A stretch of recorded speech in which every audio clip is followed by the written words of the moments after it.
1903 წელში, როცა მშენებლობა დაიწყეს, ეს იყო ქალაქის გარეუბანი. იყო მთლიანად მინდორი, მეტი არაფერი სპეციალურად აირჩიეს ეს ადგილი, რომ ისე გაკეთებული იყო ყველაფერი, რომ სხვას არ გაეგო რა იყვეს. თბილისი, კასპის ქუჩა ნომერი 7. ავლაბარში მიწისქვეშ დამალული არალეგალური სტამბა გვიყვება ისტორიას, სადაც აკრძალული სიტყვა იბეჭდებოდა. ძნელია წარმოიდგინო, რომ იმ ჩვეულებრივ ეზოში, რომელშიც ყოველდღიური ცხოვრება მშვიდი რიტმით მიმდინარეობდა, იმალებოდა სივრცე, სადაც სიტყვა იარაღად იქცა.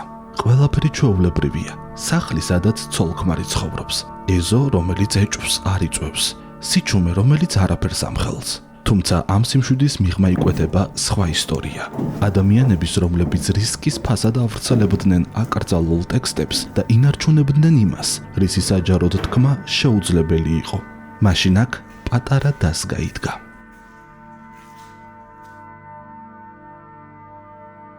იმ პატარა დასგაზე გამოშვებული პროკლამაცია ლენინმა ჟენევაში წაიკითხა და იმდენად მოეწონა, რომ შესთავაზა მოუმატეთ წარმოებას. მოუმატეთ როგორ იყიდეს აი ეს დასგა.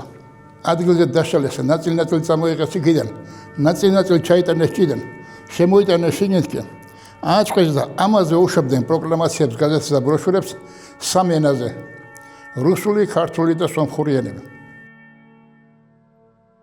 1903 წელს, როდესაც ლენინმა გადაწყვიტა, რომ ჩაეტარებინა პარტიის მეორე ყრილობა, ეს ყრილობა დარბეული იქნა ადგილობრივი პოლიციის მიერ და შემდგომში ყრილობა ჩატარდა ქალაქ ლონდონში. სწორედ ამ პერიოდს ემთხვევა საქართველოში ისეთი მნიშვნელოვანი ორგანოს დაარსება, რომელსაც უნდა მოეხდინა მოსახლეობაში ამ ყველაფრის ინფორმაციის მიტანა და ეს გახლავთ ცნობილი თბილისის სტამბა.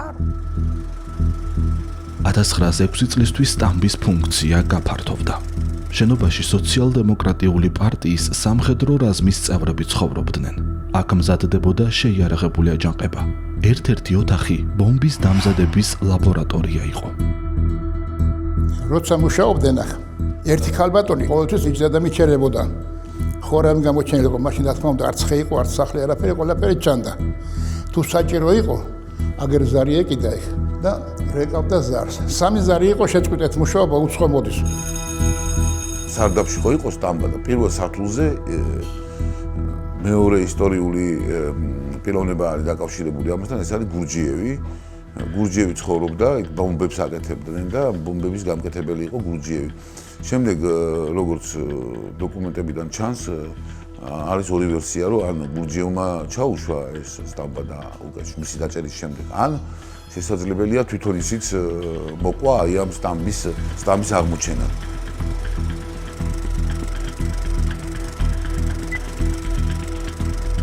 აი ეს გვირაბია სადაც შემოდიოდნენ. იქ მერე ის ჭარი მეორე ჭარი კიბე ჩადგმული და ჩადიოდნენ, მერე მიდიოდნენ მარჯვნივ და ამოდიოდნენ იქ. აი აქ ჩანს ფაქტიურად, როგორ ჩადიოდნენ, გამოდიოდნენ, დადიოდნენ იქ. ამ სტამბაში რამოდენიმე ძალიან მნიშვნელოვანი პროკლამაცია იქნა დაბეჭდილი სტალინის მიერ. სტალინი, ალექსანდრე წულუკიძე და მიხეილ ცხაკაია იყვნენ და ფიგურირებდნენ ამ პროცესში, როდესაც ისინი პროკლამაციებს ბეჭდავდნენ და გამოდიოდა კიდევაც გაზეთი ბრძოლა. ამ გაზეთმა და ამ სტამბამ ძალიან შეუწყო ხელი შემდგომში უკვე რევოლუციის განვითარების პროცესს. 1905 წლის 9 იანვარს ცნობილი სისხლიანი კვირის შემდგომ, რაც მოხდა ზამთრის სასახლესთან, რუსეთში დაიწყო პირველი რევოლუცია და ამ პირველი რევოლუციის ტალღამ, რა თქმა უნდა, კავკასიაშიც გადმოინაცვლა და ამ ჩვენმა სტამბამ, თბილისის ავლაბრის სტამბამ ძალიან დიდი როლი შეასრულა ამ საქმეში, იმიტომ რომ ეს სტამბა ემსახურებოდა არა მარტო საქართველოს, არამედ თითქმის მთელ კავკასიას და რუსეთის სამხრეთ რეგიონებსაც ვრცელდებოდა აქ დაბეჭდილი პროკლამაციები. დღეს ავლაბრის არალეგალური სტამბა უკვე საქართველოს პარლამენტის ეროვნულ ბიბლიოთეკას ეკუთვნის. სივრცე, რომელიც წარსულში ფარულ საქმიანობას ემსახურებოდა, დღეს მუზეუმად არის გადაკეთებული და დამთვალიერებლებისთვის ღიაა. ადგილი, სადაც ოდესღაც აკრძალული სიტყვა იბეჭდებოდა, ახლა ისტორიის შემნახველი სივრცეა.